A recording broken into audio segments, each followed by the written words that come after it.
Bonjour amis rêveurs, aujourd'hui nous partons en Orient suivre les aventures d'Aladin et sa lampe merveilleuse. Ce conte, issu des Mille et une nuits, a été adapté de nombreuses fois depuis. N'oublie pas de t'abonner à la chaîne si le contenu te plaît, active la cloche pour être averti des futures vidéos. Et bien sûr, si tu as envie, mets un pouce bleu et partage la vidéo pour me soutenir. Bon voyage!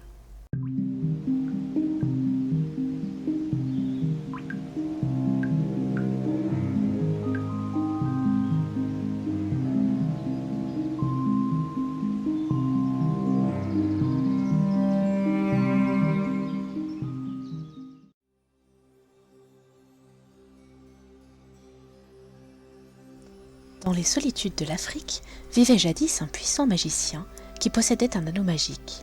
S'il tournait 3 fois cet anneau autour de son doigt, un nuage de fumée s'élevait et apparaissait un énorme djinn venant du royaume des esprits qui s'inclinait bien bas en disant « Je suis l'esclave de l'anneau, Seigneur, ordonne et tu seras obéi !» Et quelque vœu que forma le magicien, le djinn l'exauçait sur l'heure. Un jour, le vieil enchanteur demanda à l'esclave de l'anneau quel était l'être le plus puissant dans ce monde. L'esprit lui répondit « Dans une lointaine contrée vers l'est, là où le soleil se lève, il y a sous la terre un jardin enchanté où brûle une vieille lampe. Quiconque la frotte fait surgir du royaume des esprits mon frère, l'esclave de la lampe. Il se met alors à son service. Et mon frère, Seigneur, est le plus puissant parmi les esprits. Mais il est écrit dans les étoiles que le seul à pouvoir pénétrer sans danger dans le jardin enchanté est un certain Aladin, fils de Mustapha, un pauvre jeune homme qui vit avec sa mère dans ces lointaines contrées. S'il connaissait ce secret et s'emparait de la lampe, il disposerait d'un pouvoir illimité. Mais pour se rendre au jardin sous la terre, il devra porter au doigt ton anneau magique qui le protégera des forces obscures. Ayant entendu cette extraordinaire histoire, le magicien ordonna à l'esclave de l'anneau de le transporter sur le champ à la ville où vivait Aladin, dans les lointaines contrées orientales. Arrivé là, il se présenta sans tarder chez la mère du jeune homme et lui déclara « Je suis le frère de ton époux défunt. J'ai appris, en voyageant de par le monde, que ton époux, mon frère infortuné, était mort. Je viens te secourir dans ton malheur, comme c'est le devoir d'un proche parent. Donne-moi ton fils pour qu'il entre à mon service, et je lui assurerai un sort enviable. » La veuve fut bien étonnée, car elle n'avait jamais entendu dire que son défunt mari eut un frère. Mais le magicien acheta pour elle et son fils de magnifiques habits, et cela chassa ses doutes. Elle ordonna à son fils de suivre cet oncle inattendu dans ses lointains voyages. Et c'est ainsi qu'Aladin partit de par le monde en compagnie du magicien. Le fourbe vieillard ne pensait qu'à s'emparer de la lampe merveilleuse. Il emmena Aladin par le chemin que lui avait enseigné l'esclave de l'anneau. Ils arrivèrent au pied de noires montagnes et le vieillard traça dans l'air des signes magiques. Alors, avec un fracas épouvantable, parut devant eux un énorme rocher entouré d'un cercle d'acier. Aladin, épouvanté, porta la main sur le cerclage du rocher qui s'écarta et dévoila l'entrée d'un escalier secret qui descendait sous terre. Le magicien ordonna à son compagnon « Enfonce-toi dans les profondeurs de la terre et rapporte-moi la lampe qui brûle dans le jardin enchanté. Mais, si tu tiens à la vie, ne touche à rien d'autre. Et prends mon anneau, il te protégera des forces obscures. » Aladin était glacé d'effroi, mais il obéit et descendit l'escalier secret. Il traversa 3 salles remplies de trésors inestimables et arriva au jardin souterrain d'une beauté enchanteresse. Là poussaient des arbres et des arbustes d'or dont les fruits étaient des pierres précieuses. Sous les feuilles enroulées de la vigne pendaient des grappes de perles. L'herbe était parsemée de noix aux coquilles de diamants. Aladin n'y résista pas et mit dans sa chemise une pleine poignée de ces merveilles. Il vit enfin, dans une niche du mur, une vieille lampe toute cabossée dont la flamme vacillait. Il la prit et retourna vers son oncle. Arrivé en haut, et comme il ne pouvait franchir le dernier degré de l'escalier, il demanda au vieillard de l'aider à sortir. « Passe-moi d'abord la lampe !» lui répondit le magicien qui avait l'intention d'abandonner Aladin dans l'abîme souterrain pour s'emparer de la lampe. Mais Aladin, perspicace, ne se laissa pas abuser.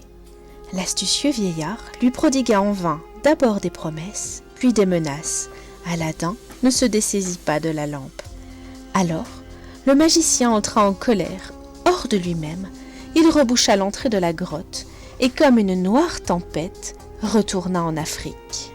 Infortuné Aladin, assis, plein de frayeur sur les marches de sa prison souterraine, il se mit à pleurer à chaudes larmes. Les larmes qui se pressaient sur son visage tombaient sur la lampe et, machinalement, le jeune homme les essuya avec la main. Un éclair brilla, le tonnerre gronda et, au milieu d'un brasier ardent, apparut le plus horrible des djinns.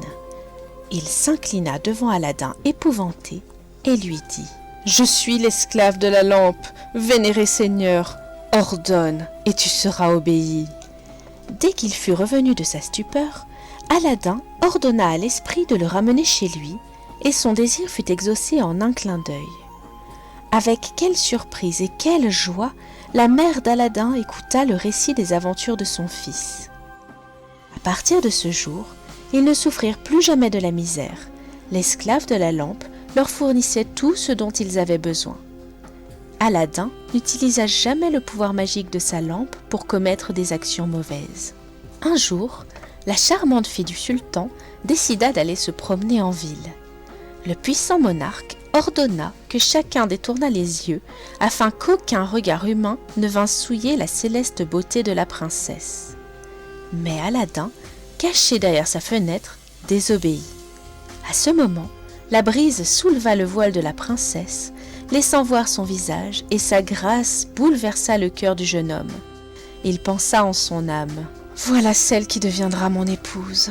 Il rechercha les fruits faits de pierres précieuses qu'il avait rapportés du jardin enchanté, les déposa dans un coffret d'argent et demanda à sa mère de les porter au sultan et de lui demander la main de sa fille. Sa mère, effrayée de son audace, essaya en vain de l'en dissuader. Comme il n'en démordait pas, elle obéit, pleine de crainte. Quand le sultan aperçut les trésors qu'elle apportait, il pâlit de désir. Une seule de ces pierres précieuses aurait suffi pour acheter tous les trésors du royaume. Il pria donc Aladin de se rendre à la cour. Quand il reçut l'invitation, Aladin ordonna au génie de la lampe de composer tout un cortège d'esclaves chargés d'or et de pierres précieuses. Se mettant à leur tête, il se rendit chez le sultan. Le souverain et sa fille restèrent stupéfaits devant la beauté et la magnificence de ce prince inconnu. La princesse accepta bien volontiers de lui accorder sa main. Mais le grand vizir du sultan, un homme rongé par l'envie, désirait depuis longtemps épouser la gracieuse princesse. Il conseilla à son maître le sultan de ne pas promettre à Aladin la main de la princesse avant que celui-ci n'ait construit pour elle un palais d'or et de diamants. Cette demande amena sur les lèvres d'Aladin un sourire insouciant. Il appela le génie de la lampe et lui ordonna d'accomplir ce que le sultan désirait. À peine avait-il prononcé ces mots que se dressait dans les jardins un palais qui brillait de tous les feux du soleil. Alors, le monarque, sans plus tergiverser, accorda sa fille au bienheureux Aladin. Et ils auraient ainsi vécu heureux jusqu'à nos jours. Malheureusement, le magicien, dans sa retraite africaine, vint à apprendre que grâce à la lampe merveilleuse, Aladin avait pu sortir de son cachot souterrain et qu'il était devenu le gendre et l'héritier d'un puissant sultan. Sans tarder une minute, il s'enveloppa d'un sombre nuage et vola vers le royaume oriental. En chemin, il réfléchit au moyen de s'emparer de la lampe merveilleuse. Un jour, Aladin étant parti à la chasse, le magicien installa devant le palais, sous la fenêtre, un éventaire de lampes magiques et se mit à crier « J'échange mes lampes d'or contre de vieilles lampes de cuivre !» L'épouse d'Aladin l'entendit et pensa à la vieille lampe de cuivre qui pendait au plafond d'une de ses chambres. Elle envoya sa servante auprès de ce vieillard insensé pour l'échanger contre une lampe en or. Pauvre femme naïve! À peine le magicien eut-il en main la lampe d'Aladin qu'avec un sourire cruel, il évoqua le puissant djinn et lui ordonna de transporter le palais et la malheureuse princesse dans sa lointaine demeure africaine. À peine avait-il prononcé ces mots que le palais disparut en fumée. Quand le sultan apprit le malheur qui le frappait, il ordonna que l'on jette Aladin en prison, le croyant l'auteur de ce funeste sortilège. Il lui déclara « Si sous 3 jours tu ne m'as pas rendu ma fille, je te ferai couper la tête. » Que pouvait faire le malheureux Aladin rendu impuissant? Plein de regrets, il pleurait amèrement, et sans y prendre garde, il tourna l'anneau que jadis lui avait donné le magicien. Alors, dans un nuage de fumée, apparut devant lui un vilain djinn. « Je suis le génie de l'anneau. Seigneur, ordonne et tu seras obéi. » Tout réconforté, Aladin lui ordonna de ramener à sa place son palais et son épouse. Mais le djinn lui répondit que cela dépassait ses pouvoirs, et que seul pouvait l'accomplir son frère, le génie de la lampe que le fourbe magicien avait extorqué à son épouse. Il proposa à Aladin, qui accepta. « Je puis t'emmener dans le pays du magicien retrouver ton épouse. Là, il te faudra rentrer en possession de la lampe merveilleuse que ton ennemi porte sur sa poitrine. » À l'instant même, le puissant djinn le transporta en Afrique. Il pénétra dans son palais et retrouva sa femme qui faillit en mourir de joie. « Promets au magicien que tu consentiras à devenir sa femme s'il boit à ta santé cette grande coupe de vin. Mais auparavant, verse dans la coupe cette poudre magique que m'a donnée le génie de l'anneau. » La princesse obéit aux instructions de son époux, et quand le magicien se présenta dans la salle, elle lui offrit le vin empoisonné. À l'instant même, il tomba mort à ses pieds et disparut dans un nuage de fumée. À l'endroit où il était tombé, ne restait plus que la vieille lampe de cuivre. Aladin ne perdit pas un instant, il la frotta contre sa paume, et quand apparut le génie de la lampe, il lui ordonna de les ramener, lui et son épouse, ainsi que leur palais, dans le domaine du sultan. S'ils ne sont pas morts, ils y vivent encore dans le bonheur et la félicité.